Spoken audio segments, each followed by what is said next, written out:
ॐ नमो भगवते वासुदेवाय।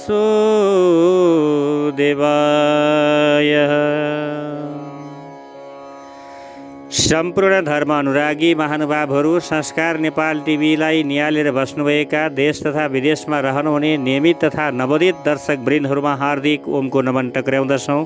स्वीकारी बक्सिएला।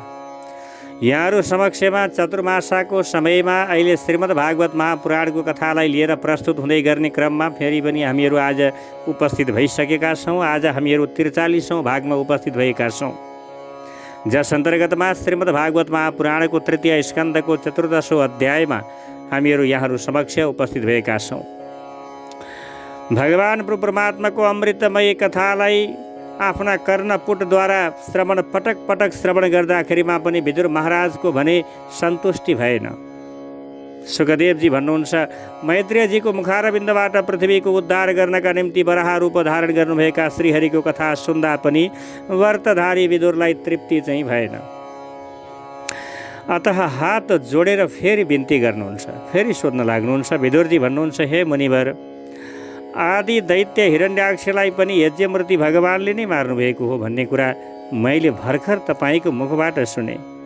जुन बेला भगवानले क्रीडा गरे जस्तै गरी पृथ्वीलाई आफ्नो धारामा राखेर जलबाहिर झिक्न लाग्नुभएको थियो, त्यसबेला त्यो दैत्यराज हिरण्याक्षसित के कारणले सङ्ग्राम भएको हो, सो कुरा सुन्ने इच्छा मलाई भइरहेको छ। मैत्रेयजी भन्नुहुन्छ, हे विदुर, तिम्रो प्रश्न अत्यन्त सुन्दर छ, किनकि तिमी मानिसको जन्म मृत्यु रूप पाशोलाई छेदन गरी श्री हरिको कथामा मन लाग्ने खालका विषयहरू सोधिरहेका छौ। हेर, उत्तनापादका छोरा ध्रुव बाल अवस्थामा नै नारदले सुनाएको हरिकथाको प्रभावले मृत्युको टाउकोमा खुट्टा राखेर भगवानको विष्णुपद परमपदलाई प्राप्त गरेका थिए। हे विदुर, एकचोटि वराह भगवान र हिरण्याक्षको यस युद्धको विषयमा देवताहरूले प्रश्न गर्दा ब्रह्माजीले उनीहरूलाई जुन कथा सुनाउनु भएको थियो, त्यसबेला मैले पनि सुनेथे। सोही कथा म अहिले तिमीलाई सुनाउँछु। हे विदुर, एकचोटि दक्षकी छोरी दितिले पुत्र प्राप्तिको इच्छाले कामातुर भएर सायंकालको समयमा मरीचिका छोरा आफ्ना पति कश्यपसित रतिको निम्ति प्रार्थना गरिन्। त्यस समयमा कश्यपजी अग्नि झैँ जसको जिब्रो छ त्यस्ता भगवान यज्ञ पुरुषको खिरको आहुतिद्वारा आराधना गरी सूर्यास्तको बेला भएको देखेर अग्निशालामा एकाग्र मनले ईश्वरको ध्यान गरिरहेका थिए। दितिले भनिन्, हे विद्वान मतवाला हात्ती जसरी केराको रुखलाई धुलो पिठो वा ध्वस्त पार्दछ, त्यसै गरी यो धनुर्धारी कामदेवले पनि म अबलामाथि आक्रमण गरेर तपाईँसित रमण गर्नको निम्ति मलाई बेचैन पार्न लागेको छ। छोरा भएका आफ्ना सौताहरूको सुख समृद्धिले गर्दा मेरो चित्तमा अत्यन्त डाहा भइरहेको छ। तसर्थ ममाथि पुत्र प्रदान रूप अनुग्रह गर्नुहोस्, तपाईँको कल्याण होस्। जसको गर्भबाट तपाईँ जस्ता पति पुत्र रूपले उत्पन्न हुन्छन्, तिनै आइमाईलाई पतिद्वारा सम्मानित भएको सम्झनु पर्दछ। यस्तो स्त्रीको सुयश संसारमा सर्वत्र फैलन्छ। पहिले हाम्रा कन्या वत्सल पिता दक्ष प्रजापतिले हामी सबैलाई बेग्ला बेग्लै बोलाएर, ए छोरी, तिमी कसलाई आफ्नो पति बनाउन चाहन्छौ भनेर सोध्नुभएको थियो। यसपछि आफ्ना सन्तानको भलो चाहने हाम्रा पिताले आफ्ना छोरीहरूको भाव बुझेर तपाईँको समान शील स्वभाव भएका हामीलाई तपाईँसँग बिहे गरिदिनु भयो।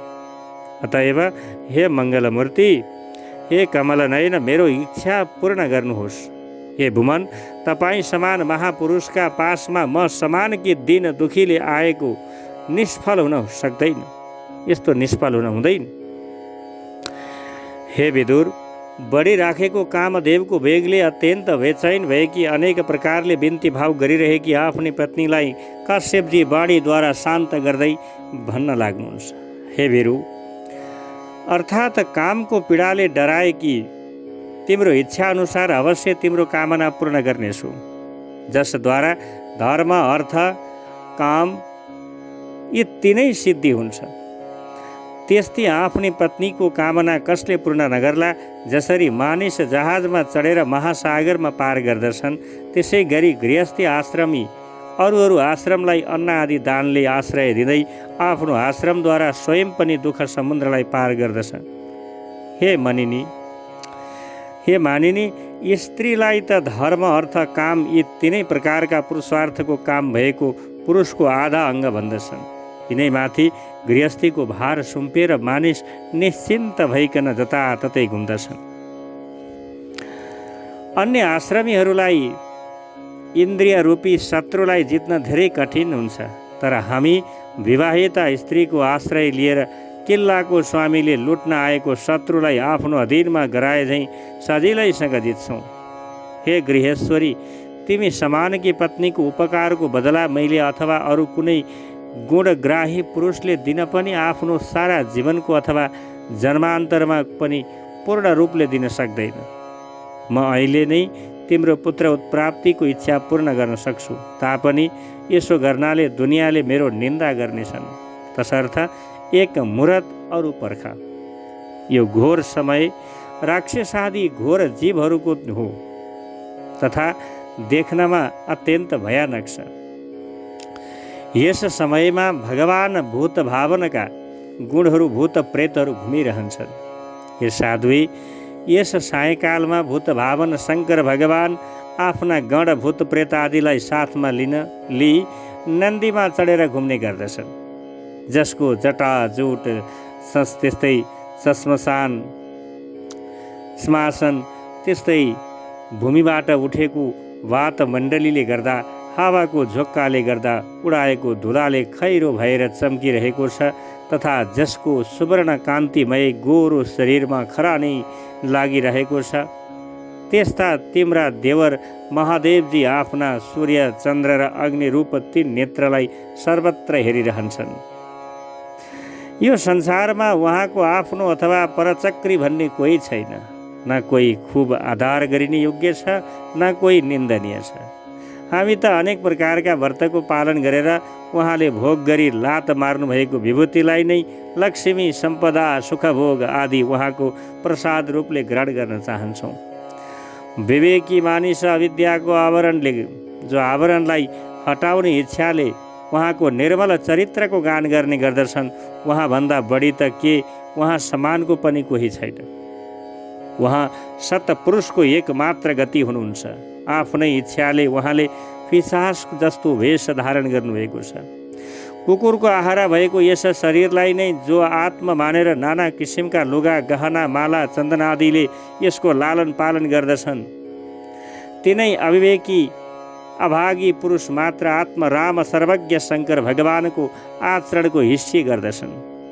हाम्रो त के कुरा, ब्रह्मादि लोकपालहरू समेत उहाँले बाँधेका धर्म मर्यादाहरू रूप सेतुको पालना गर्दछन्। यो सम्पूर्ण विश्वको जो जसको कार्यरूप हो तथा माया पनि उसको आज्ञाको अनुसरण गर्दछन्, तिनै भगवान भूतनाथ प्रेतको जस्तो आचरण गर्दछन्।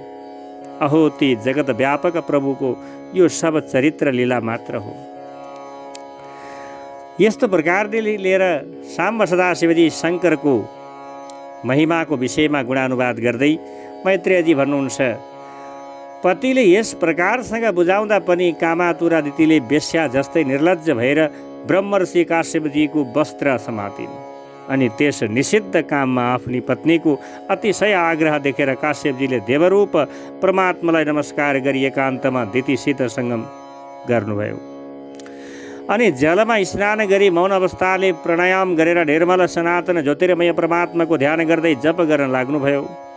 हे विदुरजी, दितिलाई पनि त्यो निन्दित कामले गर्दा अत्यन्त लाज भयो र उनी ब्रह्मर्षि काश्यपजीको नजिक गई टाउको निहुराएर यस प्रकारसँग भन्न लागे, हे ब्रह्मन, रुद्र भूतहरूका स्वामी हुन्, मैले उनको अपराध गरेकी छु। आज मैले गरेको यो अन्याय, आज मैले गरेको यो अनायासको कुकर्मले गर्दा मलाई के कुराहरू प्रभाव दुःख हुन्छ कि? तर ती भूत श्रेष्ठ मेरो यस गर्भलाई नष्ट नगरून्, म उहाँलाई नमस्कार गर्दछु।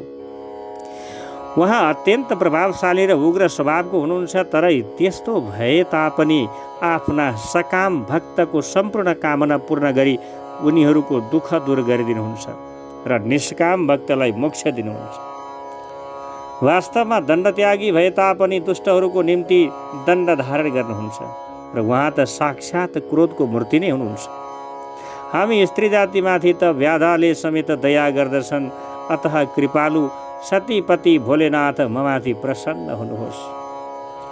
मैत्रेयजीले भन्नुभयो, सन्ध्या वन्दनादि कर्मबाट निवृत्त भएपछि प्रजापति कश्यपले आफ्ना सन्तानको लौकिक र परलौकिक उन्नतिका लागि प्रार्थना गरिरहेकी र थरर कामी रहेकी तिथिलाई भन्नुहुन्छ। काश्यपजीले भन्नुहुन्छ, हे चण्डी, तिम्रो चित्त काम वासनाले अपवित्र थियो, त्यो समय समेत ठिक थिएन। यसबाहेक तिमीले मेरो आज्ञाको उल्लङ्घन तथा देवताहरूको अनादर गर्यौ। यसकारण तिम्रो गर्भबाट 2 ठुला अमङ्गलमय अधर्म पुत्र जन्मनेछन्। यिनीहरू बारम्बार सम्पूर्ण लोक र लोकपालहरूलाई अत्याचारले सताउनेछन्। उनीहरूद्वारा अनेक निरपराध दीन दुखी जन मारिन तथा स्त्रीहरूमाथि अत्याचार हुन थालेपछि जब महात्माहरू कुपित हुनेछन्, त्यसबेला सम्पूर्ण लोकको रक्षा गर्ने जगदीश्वर भगवान कुपित भएर अवतार लिनुहुनेछ र इन्द्रले पर्वतहरूको जसरी दमन गरेथे त्यसै गरी यी दुवै दुष्टलाई मार्नुहुनेछ। द्वितीयले भनिन्, सुदर्शन चक्रले शोभित छन् भुजा जसका, त्यस्ता साक्षात् भगवानको हातबाट मेरा छोराहरूको मृत्यु होस् भन्ने कुरा त म पनि चाहन्छु, तर रिसाएका ब्राह्मणहरूको श्रापबाट त नहोस्। किनकि ब्राह्मणको श्रापले दग्ध भएको अथवा प्राणीहरूलाई त्रास पार्ने जीव त जुन सुकै योनिमा गए तापनि नारकी जीवले समेत त्यसमाथि दया गर्दैनन्। काश्यपजीले भन्नुभयो, हे प्रिय, तिमीलाई उचित अनुचितको विचार पनि भयो तथा शङ्कर भगवान प्रति अन्त्यमा सम्मान र प्रति पनि आधार पनि गर्यौ। तसर्थ तिम्रा छोराका 4 छोरा मध्ये एउटा यस्तो छोरो हुनेछ जसको सन्तहरूले पनि सम्मान गर्नेछन् तथा उसका पवित्र यसलाई भक्तहरूले भगवानका गुणहरूसँग जोडेर गान गर्नेछन्। जसरी खराब सुनलाई बारम्बार खारेर शुद्ध गर्दछन्, त्यसै गरी साधुजन पनि जसको स्वभावको अनुकरण गर्नलाई द्वेष रहित भएर आफ्नो अन्तःकरणलाई शुद्ध गर्नेछन्। जुन भगवानको कृपाले उहाँकै स्वरूपभूत यो जगत आनन्दित हुन्छ, उनै स्वयं प्रकाश भगवान त्यस बालकको अनन्य भक्तिले सन्तुष्ट हुनुहुनेछ। यो बालक अत्यन्त भगवत भक्त, उदार हृदय प्रभावशाली र महान पुरुषहरूको समेत पूज्य हुनेछ। यसले दृढ भक्तिभावले शुद्ध भएको अन्तःकरणमा भगवानलाई स्थापित गरी देह अभिमानको त्याग गर्नेछ। यो विषयमा अनासक्त असल स्वभाव भएको गुण भण्डार, जो गुणको चाहिँ भण्डार छ, अर्काको सुखमा सुख र दुःखमा दुःख मान्ने हुनेछ। संसारमा उसको कोही शत्रु हुने छैन र कोही मित्र पनि हुने छैन। जसरी चन्द्रमाले ग्रीष्म ऋतुको तापलाई नष्ट गर्दछन्, त्यसै गरी यसले पनि संसारको शोकलाई शान्त गरिदिनेछ। यस जगतको बाहिर भित्र सर्वत्र विराजमान रहने आफ्ना भक्तहरूमाथि उनीहरूको इच्छाअनुसार समय समयमा अनेक रूपमा प्रकट हुनुहुने तथा लक्ष्मीको शोभा बढाउने झलझल परेको कुण्डलले शोभित मुखमण्डल भएका त्यस्ता कमलनयन भगवानको तिम्रो नातिलाई प्रत्यक्ष दर्शन हुनेछ। मैत्रेयजी भन्नुहुन्छ विदुर महाराजलाई, नाति भगवानको भक्त हुनेछ भन्ने सुन्दा दिदीलाई अत्यन्तै आनन्द भयो र छोराहरूको वध समेत विष्णु भगवानको हातबाट हुने थाहा पाउँदा पनि उनी अत्यन्त उत्साहित भए। किनभने भगवानको स्पर्श मात्रैले पनि मुक्ति पाइन्छ। त्यस्तै बाँकी भगवानको लीला र परिचर्चा सम्बन्धीको विषयलाई फेरि अर्को अध्यायमा हामीहरू यहाँहरू समक्ष उपस्थित हुनेछौँ। यति बेला 14औं अध्यायबाट विदावादी माग्ने बेला हुन लागेको छ भने 15औं अध्यायमा फेरि यहाँहरू समक्ष उपस्थित हुनेछौँ भन्दै अहिलेको लागि आज्ञा दिनुहोस्। श्रीकृष्ण गोविन्द रे मुरारे यनाथ नारायण वासुदेवं भज वासुदेवं भज वासुदेवं भज ॐ वासुदेवं भज भज वासुदेवं भज वासुदेवं भज वासुदेवं भज वासुदेवं कृष्णाय वासुदेवाय हरय परमात्मने प्रणेतक्लेशनाशाय गोविन्दाय नमो नमः।